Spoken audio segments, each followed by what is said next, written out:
Okay, I'm gonna try something here, and that is holding my camera while I do this problem. That should be interesting. So my A value is 2. I'm gonna put that over here. A is 2, B is -17, and C is 16. And the whole idea is here, I'm gonna talk to you about using this calculator on these problems, especially when you're rounding to the nearest decimal.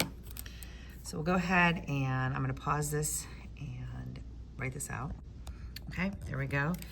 And then I'm gonna go ahead and all I'm gonna do at this point, because I'm running to the nearest tenth, is I'm just gonna figure out the bottom and then figure out what's underneath the radical and then figure out the bottom.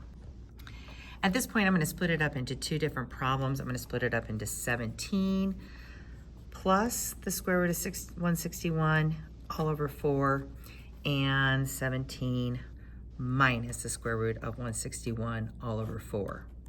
And then here's where this calculator comes into play.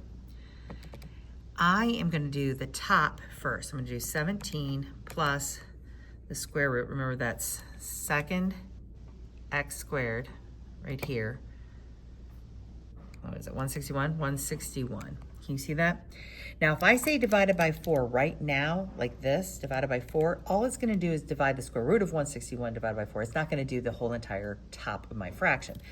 So I've got to not do that. So I'm going to delete, delete, delete, and hit equals.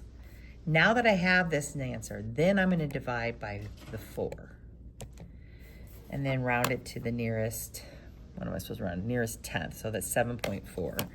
So this one equals 7.4. And then on my calculator, to be honest, the easiest thing I'm going to do is I'm going to use my up arrow, this one right here, and then I'm going to go over and I'm going to change that minus or that plus to a minus. I'm going to hit equals, and then I'm going to divide by the 4, and that looks like it's going to round to 1.1. So equals 1.1, and so there are my 2 roots.